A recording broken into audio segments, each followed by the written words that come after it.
This is draft day. All right, baby. My gosh, you guys are seeing a lot of this man right here. Now we're seeing his family. We're seeing his daughter here, but I'm telling you, you saw him in the morning. You're seeing him now. You're going to be seeing him during the draft. There is so much to discuss. So many insider nuggets, insider fries. I think we got a McDouble in there. It's time to dissect it all and talk about the NFL draft. Right after the intro, it is Boy Green meets Wudi. Can you guys help us get a jet chant here? Yeah, going. Oh. Okay, right, yeah. Come on in. Yeah. Okay, let's go! J-E-T-S, jet,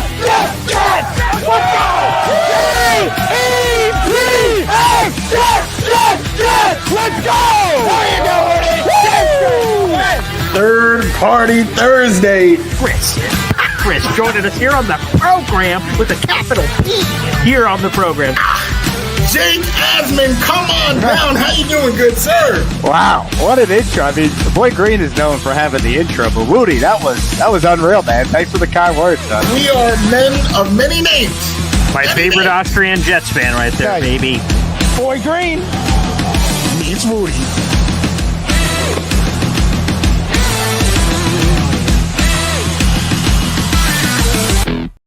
Welcome to another episode. This isn't even just another episode. This is the episode, the draft day episode of Boy Green meets Wudi. It is your boy James Wudi. You already know we are Wudi, rocking everywhere. Right here is the boy who became king. He is so ready. He just watched draft day, so you know he's ready for the day. We're talking about Mr. Paul Esden Jr. Ready for action. Talk to me, baby. How are you doing? You know, I had someone who had the audacity. That's probably too aggressive a word. But the other day they said, "Hey, Paul, I heard you're doing that live stream on Thursday. Does that mean you're skipping all your other normal shows to prepare for the big show?" And I went. I said, "It's Boy Green Daily, not Boy Green Sometimes Daily. What the hell?" I'm like, so obviously that's coming. And I'm like, come on, man. Boy Green meets Wudi. Hell yeah, we're just on all day. I just got a 24/7 camera on me. I'm just walking through my life, and there's a camera here. That's what's happening. Of course, we're having a gosh darn show today. And today is a very important show. There are all kinds of brand new that I had to be prepared for. Rumors and insider nuggets, trade possibilities all over the place for the green and white. So this is a great show. I will try to channel my Sonny Weaver Jr. here to see. Wudi has no idea what that means yet, but he will in due time when he does his draft day class project. But yeah, I'm going to try to channel my inner Sonny Weaver today and see what happens, baby. So yeah, I'm fired up. And again, guys, we have the latest rumors, or we'll have some stuff, I imagine, even coming in live here on the show, which I'm keeping my phone by me just in case. And we will add that to our list of stuff to discuss. We want to address the latest mere hours before the 2025 NFL draft here, Wudi. Yeah, there's a lot, like you said, a lot to discuss, a lot to break down. Draft day, just like the annual, excitement, right? We always want to see the newest Jets. Sometimes we hit, sometimes we don't. I just want to say this. This is the first thing, right? Because we're going to be talking about a lot, right? But you can only bring up one topic first.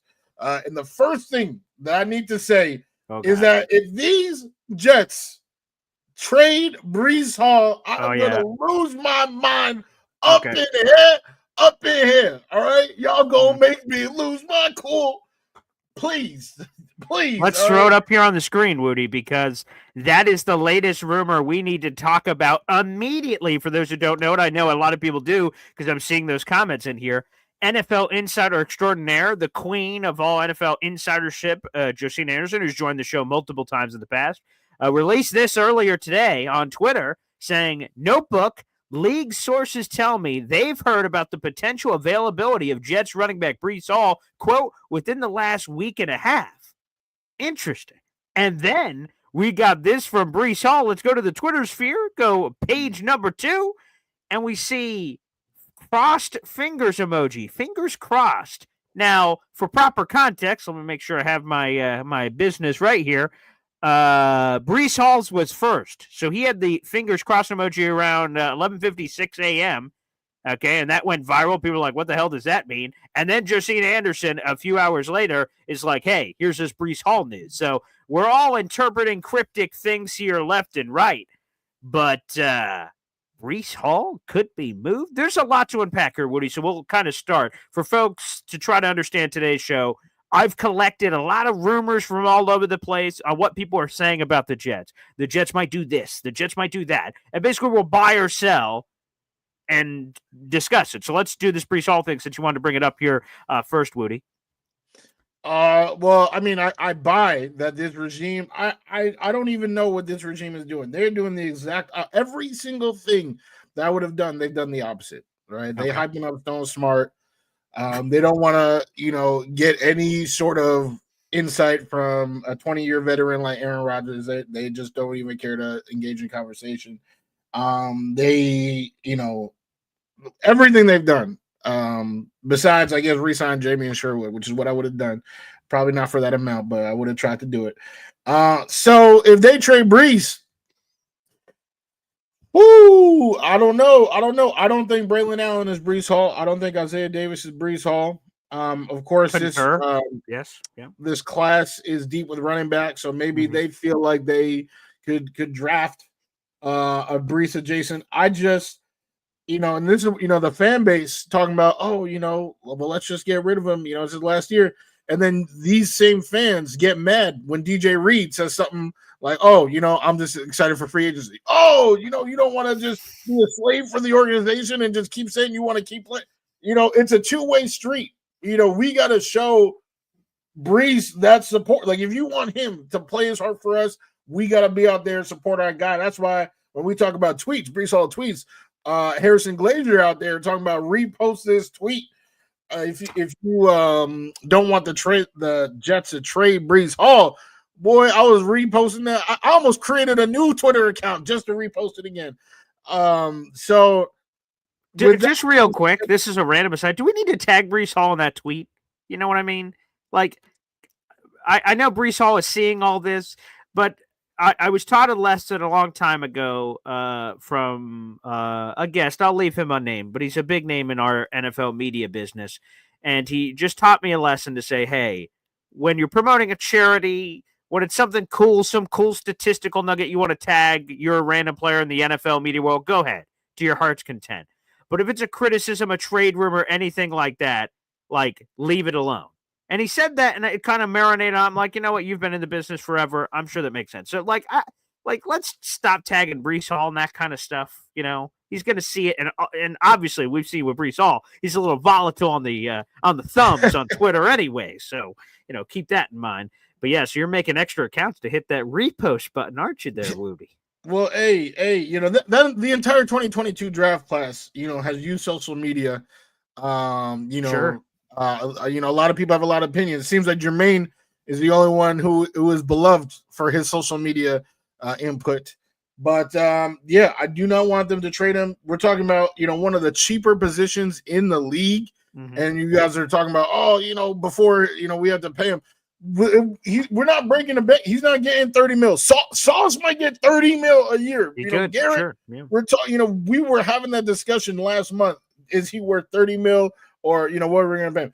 Breece is not getting he's not even getting half that. He's literally not, he's legitimately, there's no case for him to get half that. Yeah, his cap hit this year, just real quick, is $4.3 million. Breece Hall's in the last year of his deal. That's how much he's counting against the cap this year. And just because we're in this conversation, here's why I want to see if we're going to trade him, what are we trading him for? Because he's in the last year of his deal. And he's coming off a so-so year, nothing great by his standards. So what's the value of Breece Hall right now in the last year of his deal at $4.3 million? That's really where, again, we've talked about the Ashton Jeanty thing, and I see it in the comment section that some fans apparently would be really excited about Ashton Jeanty, and how could you not be? He's got some crazy-ass numbers and things of that nature and had this awesome year, perhaps one of the best college football seasons we've ever seen from a back. But who knows if, first off, he'll even be on the board for the Jets to pick. There's some rumors that say, nah, that ain't going to happen. And even still, I just don't think the value is great on Breece. If you could trade him for, like a second round pick, the same value in which you invested in him in the first place. Okay. But we're talking about a third, a fourth, a fifth. What are we talking about here? Yeah, even second, right? Like a late set. Like I'm really not trying to entertain that. Breece is my guy. I want him to be a Jet. We've rebuilt the line. Now you got the mobile QB back there. This is his time to eat. If you want him to eat in a committee, well, we've already seen Sonic and Knuckles in Detroit, and they eating pretty good over there. So let's do the same thing. I need Breece Hall to be a Jet no matter what. So just to make sure I understand, you're buying that he could be traded. Unfortunately, this regime continues to do things I would never do. So yes, I would buy, because I would never, ever, ever, ever do that. But they keep doing it. So unfortunately, yes, I'm buying. And I can't say never, ever, ever. Never, ever, ever, because he's in the last year of his deal. Of course it's possible. I can understand them saying, hey, man, like, we're not going to pay this guy next year. And as we saw this year, unfortunately, comp picks are not guaranteed. People are like, let DJ Reed go. We'll get a comp pick for that guy. And we didn't get bupkis. We got nothing. A whole lot of nada. Justin Fields nullified that from his addition to what you were supposedly supposed to get for Breece Hall. So, and Philliam said this on the show earlier on Boy Green Daily, so I'll bring it back up. He believes you can't get value for Hall. He's playing for a contract this year. If he's ever going to be great, it's going to be this year. So you're going to get this ultra-motivated Breece Hall. And then plus back to Exhibit A, no one, in theory, is giving up this great asset in this draft that is deep with running backs. Who is turning around to give you a second or third round pick that's either early to mid-second, early mid-second, early mid or high second, or vice versa, like a third that's interesting, like a top 75 pick or something, when they could just say, we'll get our own running back. And who knows if that guy could be as good as Breece, but it's the point that for a contract. So sort of interesting there. So start off on Breece. Completely agree with Phil's point. Yeah, and sorry to start off there, Woody. That doesn't excite you greatly and all these rumors and nuggets. It was my choice. Remember, I said, "Hey, that's I want to start with it." So there it is. Yeah. Let's get right down to the brass tacks there. So again, we just had it up here on the screen as well. But the Breece Hall Jets trade rumors on draft day. Could we see Breece Hall get traded? My baby just screamed from the other room, like, "No, not Breece!" I just heard that from the other room. My little boy, PE3, is apparently wouldn't be excited about that. And hey, man, I'd love to see some of these Breece Hall touchdowns. Plus, I think this is something we also haven't talked about. I don't want to spend too much time because I know we want to get to other rumors, but like, I think Breece Hall's game is going to go from here to here just by the basis of Justin Fields being in the backfield. Aaron Rodgers' old white ass wasn't running all over the place. You had Justin Fields in there. He's going to add some dynamic running ability, and you have him and Breece at the mesh point. I think that is stock up for Breece Hall no matter what. So that's another part of the equation that I would love to see. All right, let's make sure. I just wanted to check on the comments. All right, we got 300 people in the room. Like the video, hit subscribe. That's a free way to contribute. We're streaming live in 5 different places. Both of our Instagrams, my Twitter, both of our YouTubes, and specifically I want to give a shout out to Woody's YouTube, Take Flight Talk, for Take Flight Talk. Talk on Take Flight. Talk on the Jets, baby. That's what's going on over there. So on top of this show, he has his own content as well. So make sure you guys show your support from my boy Woody, who quite often, rocks everywhere from what I hear. All right, let's get to another one here from Rich Cimini. I want to throw this one out there. Rich Cimini in his Sunday, what the hell is today? Thursday. Good Lord have mercy. In his Thursday morning column, he said that he'd be surprised if a quarterback was on day one for the Jets. Like, he doesn't expect it at all. But he said, quote unquote, all bets are off after round 1, that they could totally take a quarterback anywhere from the 2nd to the 7th round. And specifically, I'll add one more to this, that a player the Jets are, quote unquote, intrigued by is Tyler Shuck out of Louisville.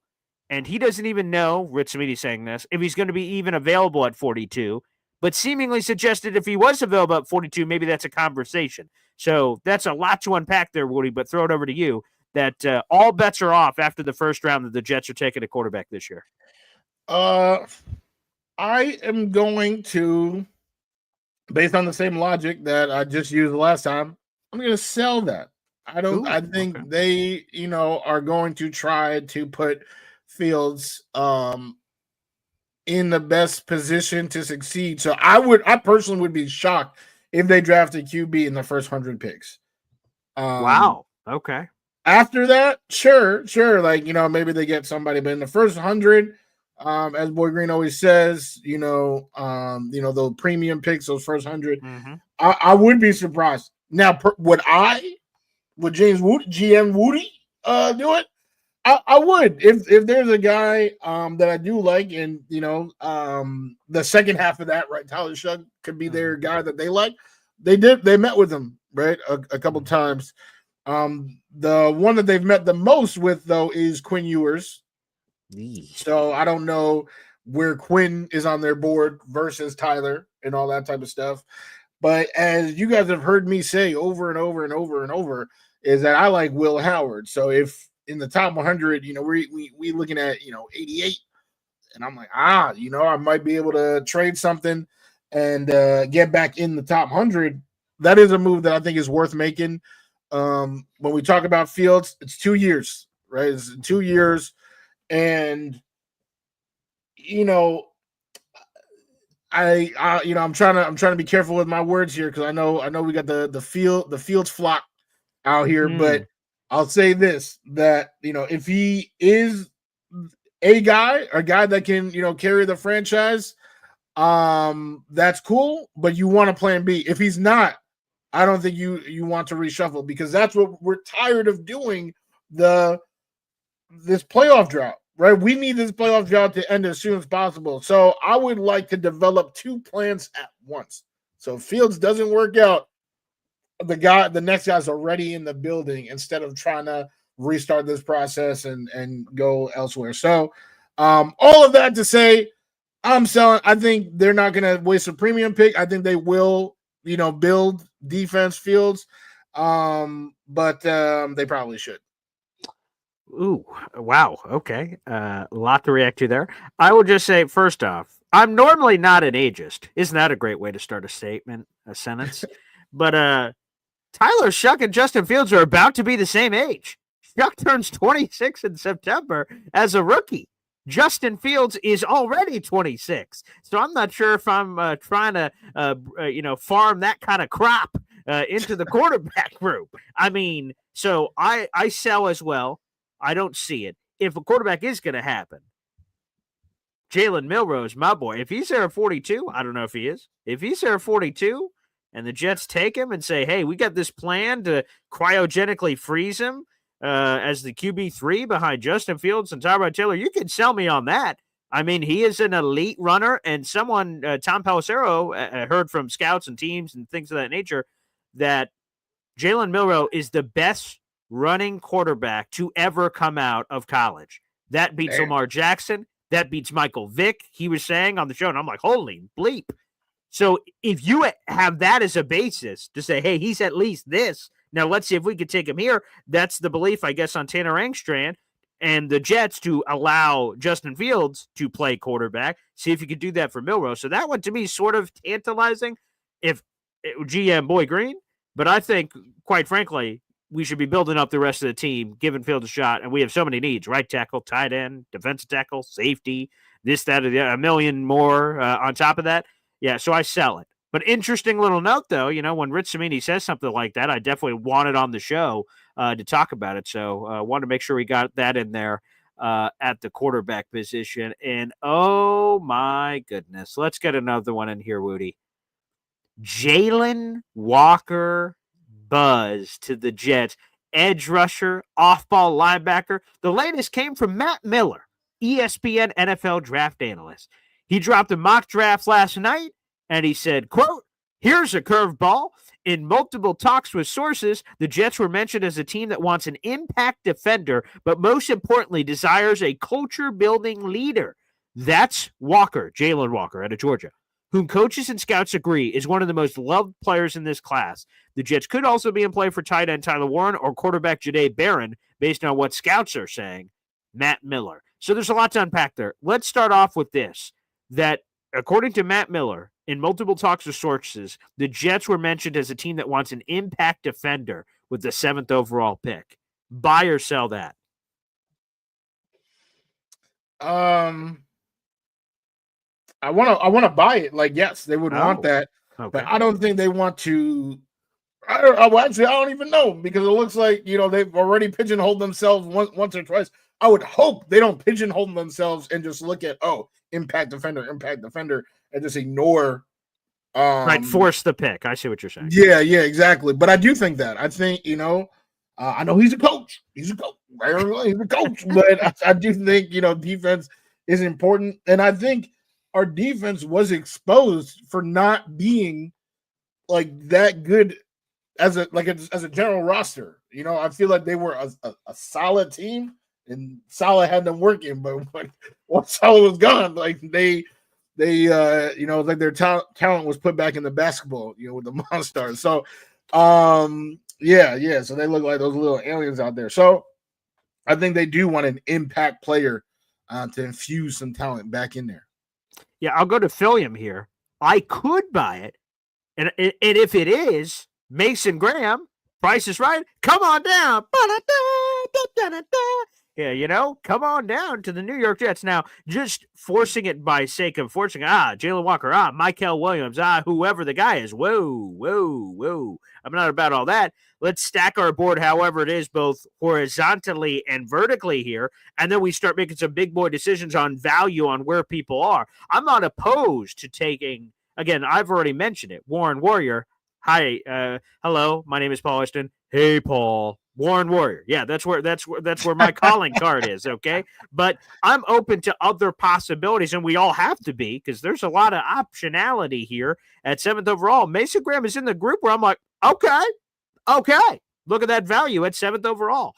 So that one's sort of interesting to me. Let's stack up the rest of this Matt Miller stuff here. So appreciate it, Philium, and thank you all the comments coming in here. What about specifically Jaylen Walker? There's been more buzz than just Matt Miller. Matt Miller is the person I'm using for this, but there's been buzz from a few other people on Jaylen Walker to the Jets. Yes, of course. And I completely agree with Phil. Like if that is a side that they're going, I definitely want Mason Graham big time. Mm-hmm. If it's Jaylen Walker, I'm not gonna lie. Jaylen Walker is not a tier 1 choice for me. We got Jermaine, we have Will. Mm-hmm. I would be upset. I would be upset because I think that's another important part, and that's where you'd say I'm in that same circle. My name is James Wudi. Hi, James. Warren Warrior.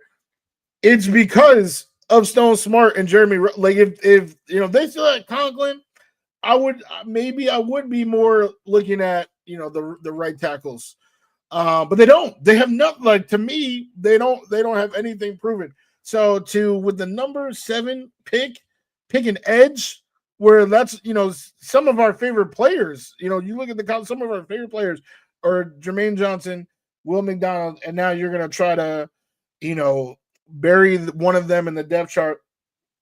And I understand iron, right? Like iron sharpens iron. I understand all that, right? You don't you want to get talent, but you want to put talent where you don't have talent. And right now we don't have defensive tackle number 2. We don't have TE1.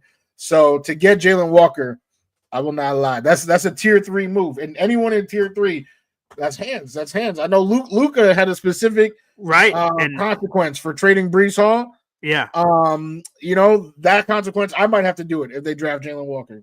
Okay. Here's actually, Luka said something else that I want to get into here, because part of what we're doing right now is using our little BS meter.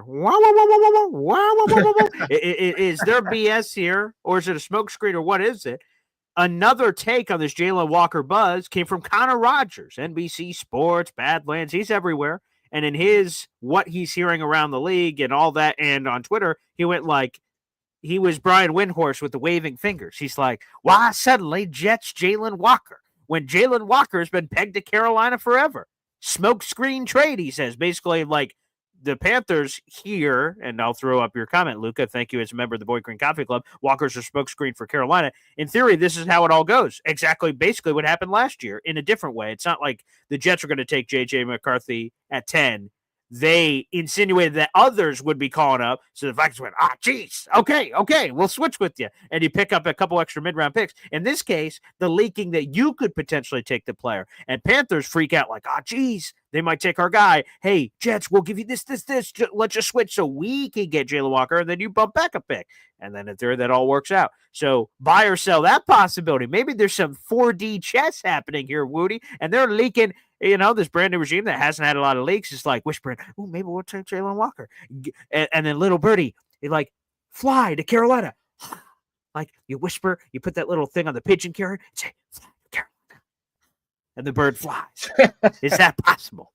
I love this reenactment. Let me buy that. I'm going to buy that. Oh, Where's okay. my wallet? All right. I'm going to buy sure. it. Because, I do think that's part of the game. Darren Muji, Aaron Glenn, what they should have is, experience, playing the game. They know how this works. They've been in the league, both of them, for quite some time.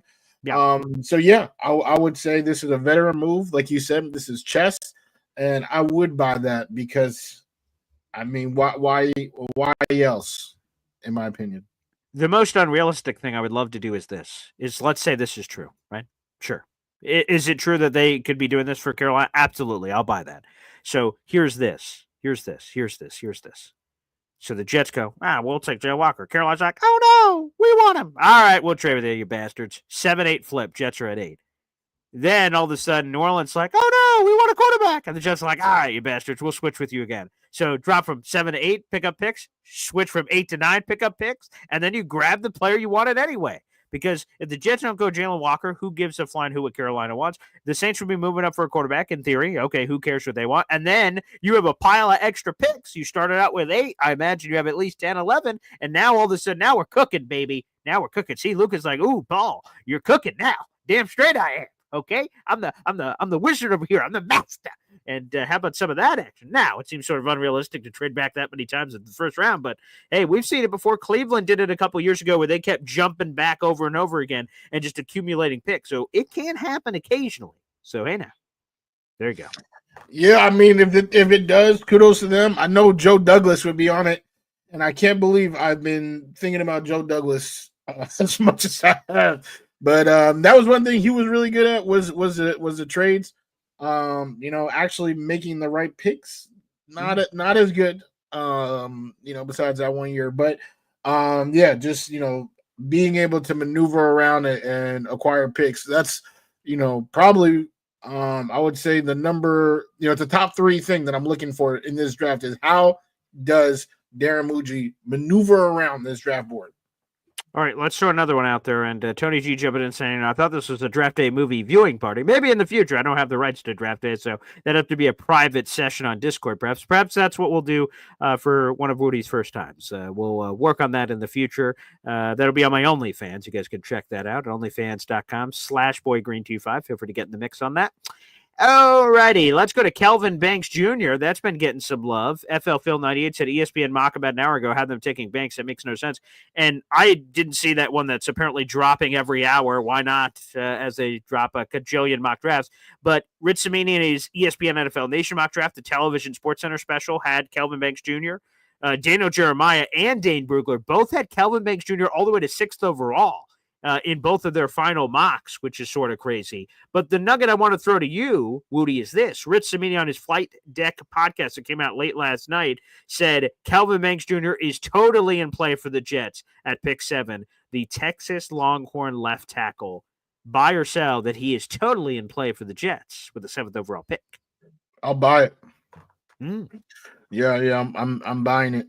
Okay. I think one thing that this definitely happens almost every year is that our draft boards as fans, outsiders are really what it really is just like a consensus of like all the other draft boards we see, right? So just because this consensus of mocks doesn't have a certain player, right? Every mock. You see Will Campbell is one of the first tackles, right? You see it, so that's what you become accustomed to. But someone else's board, right? The actual boards in the team are completely different. And we actually see it every year, but we still get hung up on it. And I think Jermaine Johnson is a huge example of that. Not too many people, or actually even Will McDonald, both of them. We were talking about Kayvon Thibodeau. We were talking about Trayvon Walker, Aiden Hutchinson, and Jets trade up, get Jermaine, and they're talking about, he was a top 8 player on our board. Right? Like they were shocked that he fell so far. So the idea that someone who we have not seen in the top 10 is in their top 10 is extremely likely. And if it's Kelvin Banks Jr., all right, so be it. This one, I just have to sell. I don't understand the rationale apparently behind this Kelvin Banks Jr. stuff from Rich Cimini that he said is about him versus like Armand Membu, who Rich Cimini called him overrated last night. I was like, okay, all right, maybe we've been talking too much Armand Membu for Rich Cimini's liking, but he said the reason why he believes the Jets have Kelvin Banks Jr. higher on their board than Armand Membu is because of his ability to play left tackle. And that's cool, but why would I care about that? We got Olu Fashanu. I don't understand that as this big reason as a split tie. Hey, he can play left tackle. I don't want to draft someone and say, hey, Wudi, here's the example. Hey, Wudi, I heard, you're really good talking Jets. We'd love to hire you to talk about, the Tampa Bay Buccaneers. Wait, what? No, I talk about the Jets. Yeah, but I'm sure you can figure it out. Like, hey, Kelvin Banks Jr., yeah, I know you played 42 games to left tackle, but what about right tackle? Want to give that a spin with the 7th overall pick? Sure. Like, I just don't understand. And if you're moving Olu Fashanu over to the right side, that doesn't make any sense. Like, get a right tackle if you're going to get a right tackle. Like, if that's what you're going to do. I guess it ultimately depends on what the Jets feel. Is Armand Membu here and Kelvin Banks Jr. is here? And who gives a shit if he plays left tackle, right tackle, whatever?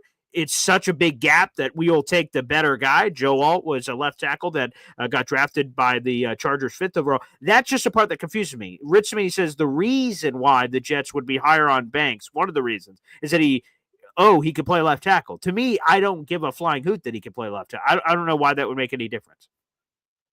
Yeah, I mean, one of the reasons, that's just versatility, additional versatility. That doesn't hurt. That definitely doesn't hurt. I think you have internalized it as like that's the only reason. Your entire explanation was like as if that's the only reason. But yeah, I don't think that's the case. I think it's one of the reasons. It doesn't hurt whatsoever.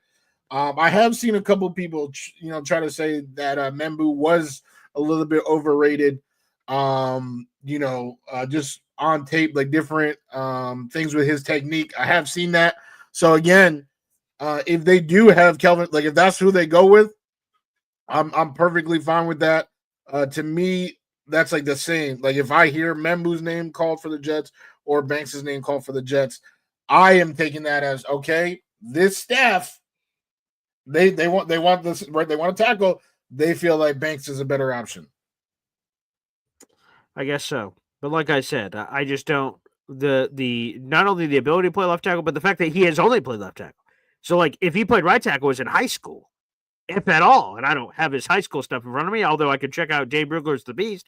I'm sure you'll have which hospital he was born at, for God's sakes, as a baby. I mean, he's just so deep with his analysis and things of that nature. So that to me is sort of interesting. I have one more in here that I wanted to get to, and it's sort of funny because, right, so Matt Miller, who works at ESPN, says, the things I'm hearing, Jets want an impact defender, 7th overall, 100%.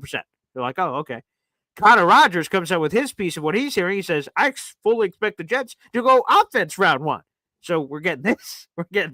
So I guess the Jets have done a wonderful job that we have people, Tyler Warren's guy. No, it's Armand Membu. No, guys, it's Kelvin Banks Jr. I've heard John A. Barron. Okay, all right. They're 100% going defense. No, they're 100% going offense. Okay, the only thing I haven't heard is kicker, which I guess is on the board. So I throw it over to you, Woody, that Connor Rogers fully expects the Jets to go offense in round 1.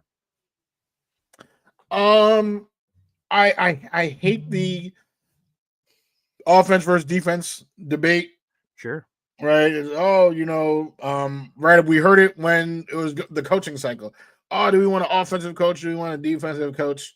In the end, to me, you want the best player available. You want the best coach available. Not too many people today seem to care that Aaron Glenn was a defensive coordinator. So The offense versus defense thing to me is kind of irrelevant. I, again, would like to hope that they're not pigeonholing themselves into thinking like this. And I think that, the best player available, if that's Mason Graham, then that's Mason Graham. If it's Tyler Warren, Warren Warriors unite. If it's, one of the offensive tackles, all right. If it is Jaylen Walker, put up them hands. But I think, just in general, I would really, really, really like to hope that they're not, right now, in the office talking about, hey, we about to pick up that offensive player or pick up that defensive player. No, it is, let's see how this unfolds and get that best player available. BPA, baby. And, we hear BPA all the time, and a lot of people get annoyed by that. But with a team like the Jets that clearly has like a million needs, they could, out of wherever they take these players in the draft, they need a starter at tight end. They need a starter at right tackle. And I believe in Chukwuma Okorafor for it, but you could make an argument that you're a starter at right tackle, starter at wide receiver, starter at safety, starter at defensive tackle. Like, you start going through, like, holy bleep, what positions don't they need? Could be the question that comes up. So, yeah, BPA, I really hope that they ride that train, and we'll see what that means. Obviously, their board is something none of us know about. We're going to find. I can't believe we are on actual draft day. We're about to find out. It's going to be 7, and I'm going to be on the edge of my seat like, oh, boy, here we go. All these months of speculation, and then a real answer is about to pop out, and I'm like, going to react live here on the show with you, Wudi, because you'll be on this program as well. It's I'm ready for the shock. I'm ready for the surprise. I've been hearing some more rumors about Jaguars potentially trading up to number 2 overall to take Travis Hunter. I heard that from Ian Rappaport on the Rich Eisen show earlier. I'm like, holy crap.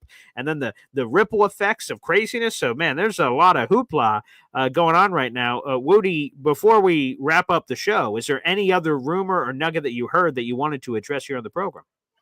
I do want to address this in the comments, okay. I hate to say this, but this is one of my biggest pet peeves. All right. Is that you get a talented player, and then you already have a talented player at that position, and you're saying, oh, well, and people literally said this about Quantez Stiggers. They were like, oh, now that we have Stiggers, we can get rid of DJ Reed. So people said that, and they were serious.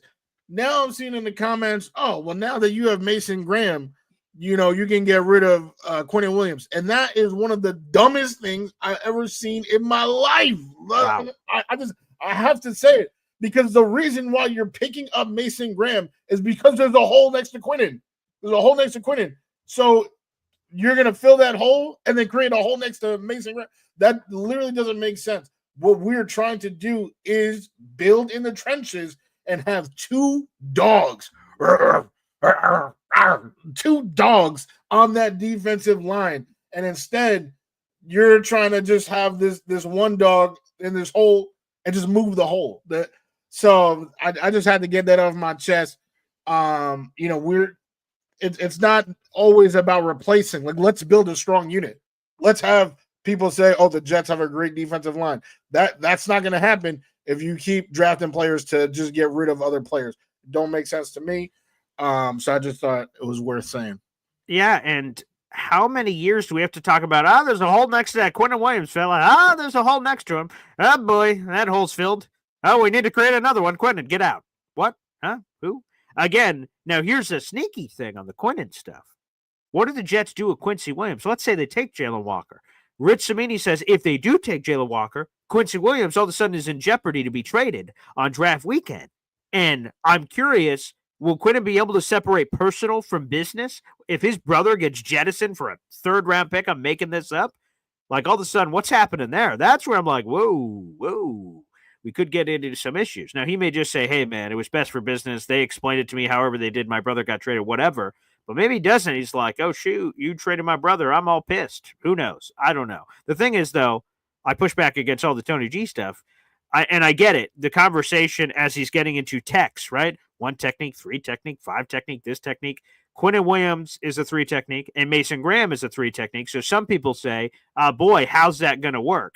I go to what Rich Cimini said on his show, and this is what I've said before. I don't give a flying hoot what your technique is. Some players are so talented, you draft them, and then you figure it out. Aaron Glenn was talking with Eric Allen. I think it was at the owners' meetings, and he talked about how people have asked him, hey, what are you, a 3-4 or 4-3? And he says, well, let me put my team together and then I'll let you know.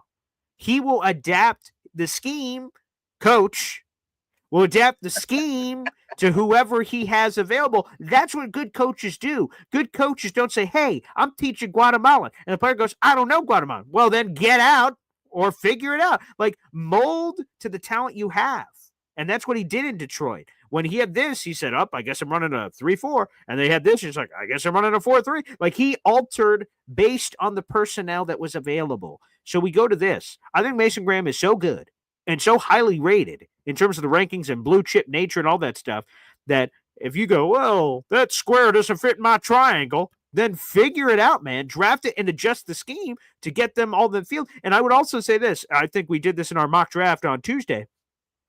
This defensive tackle group is so deep that I would draft the Mason Graham if he was available at 7, and then turn around and grab some big fat bastard later in the draft and do a discount double check. I've said Desmond Watson, the 464-pounder. That's some Brutus beefcake there. But pick a different defensive tackle like Alfred Collins or something. Now, that'd be a lot of defensive tackle investment in the first 3 rounds of the draft. But the point is that you just get a run-stuffing guy and Mason Graham, and you get a rotation going on to fill in the other holes of what you're looking for. So I think that's just something as well that we have to sort of, lend some credence to. Definitely. I think that's true. That is, you actually said that beautifully. That is what I was trying to say about Kelvin Banks Jr., right? Because you were really hung up on the left tackle, right tackle. If he is a top tackle on their board, right, they're going to draft him and figure it out. Like, that's that same concept I would apply there. And yeah, with Mason Graham, there's nothing else that I would have to add. The only other thing I'll say is that because Aaron Glenn went out of his way, and his media savvy, whatever, he went out of his way to identify Quinnen, Quincy, Tippmann, and AVT as people who he feels like are winning players on his team, where he said his goal is to win. I personally would be shocked to see any of the 4 of them go. And if they do, right, if they get rid, especially like right now, to trade Quinnen on draft night, draft weekend, after you just identified him last week as Quincy rather. As the leader, right. No, I got you. As you just identified him as a winning player for your franchise with the goals to win, then I can't lie. I would have to start taking what he says as a grain of salt, because I said when I spoke to Jeff Magliacetti when he was on the show, filling in, the big thing about the Rodgers thing is that what it proved is that he did not turn all the stones. He said we're going to explore every option, but he did not explore the Aaron Rodgers option. And maybe, he had good a lot of people came to his defense, so I'm not going to get into that. But is that a sign that he's actually not being truthful with us? If he gets rid of Quincy Williams right now, less than a month after saying that, then I would have to believe that he's not truthful. Not to turn this into an Aaron Rodgers fest, but I would just say, just because Aaron Glenn didn't hear out Aaron Rodgers, I don't think that means that he didn't consider the options. There was, from when he was hired to when they had this meeting, a period of time went by, and they had conversations inside the building.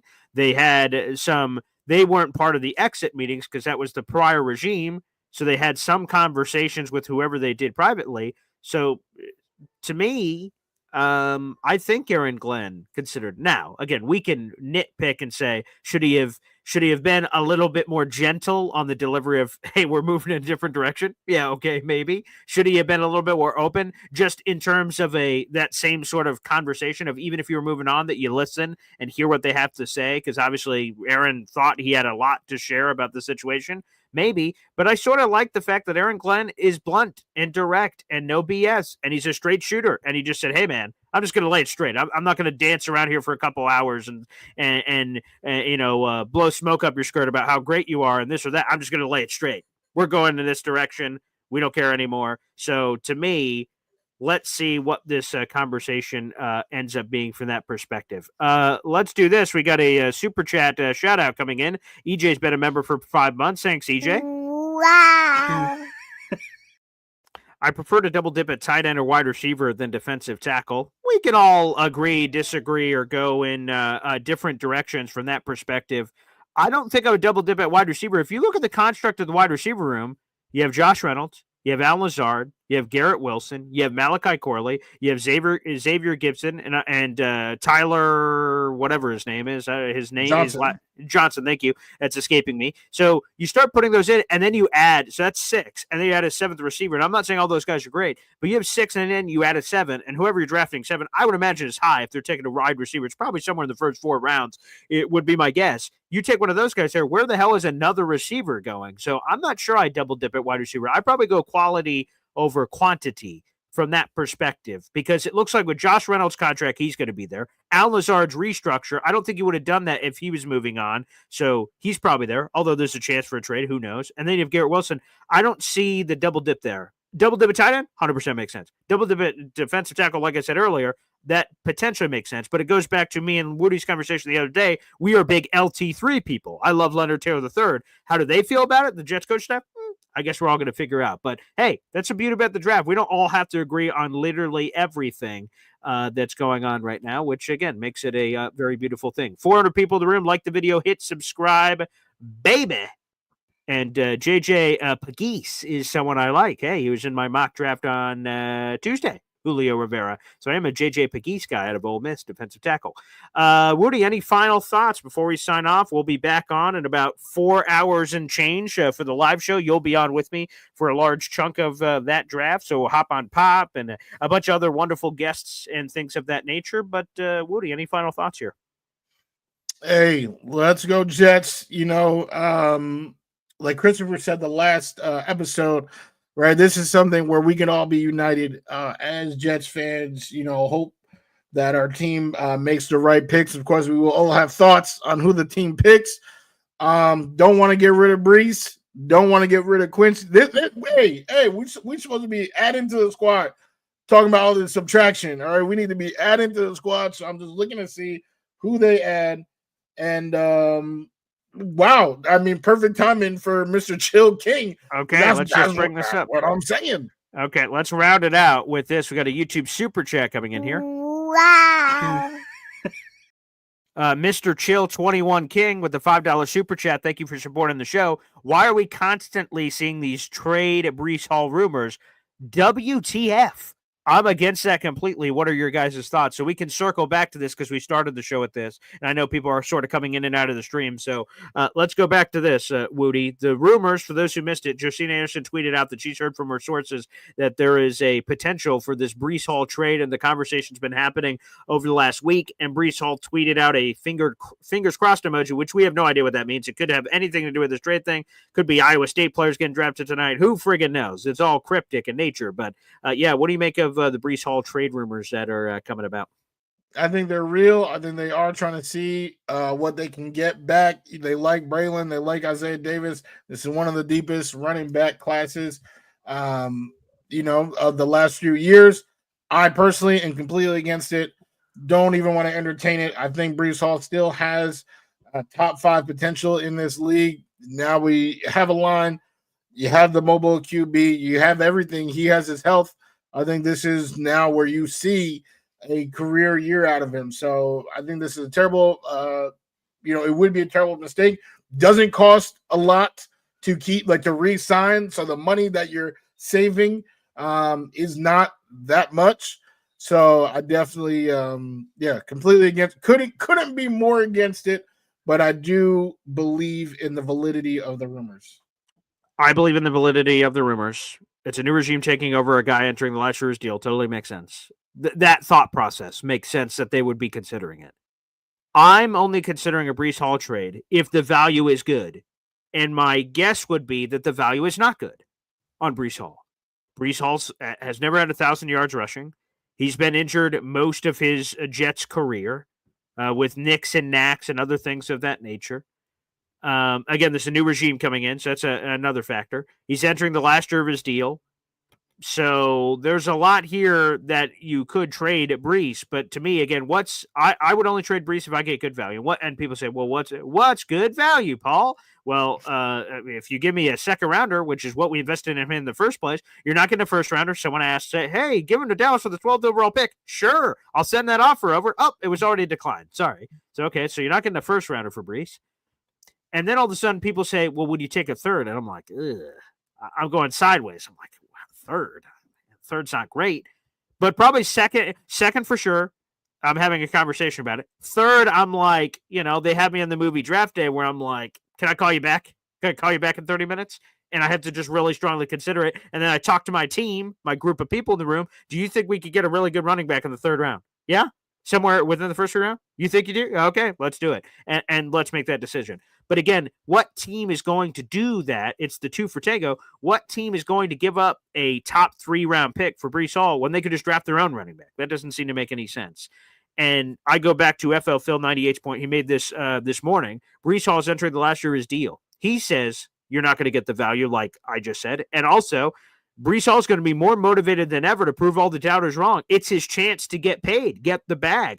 And he says, in blunt terms, run him into the ground. And like, he's in the last year of his deal. You have no loyalty to him. Give him 500 touches. He didn't say this, but like, give him a gajillion touches. Who gives a flying hoot in 2025? And you either let him walk if he's hurt or whatever happens in free agency, or I say this, you franchise tag him. Franchise tag price isn't that high for a running back. If he's really good, you franchise tag him and control him for one more year, and you push it forward and run him into the ground again. So, again, I would only trade him for the right price. I doubt they get the right price, but we'll see what happens. You never know. Maybe here's a made-up thing that just came off the top of my head. What if the Jets package 42 in Breece Hall, and they use that to move up further to get back into the first round? How much further? What is the value? All that stuff. Maybe you can get creative from that perspective. And if you can't get the straight-up value of Breece Hall for second-round pick or Breece Hall for third, would you combine him with other things to get maneuverability around the draft? That could be sort of interesting from that perspective. So, with that being said, Wudi, let's put a bow on this puppy.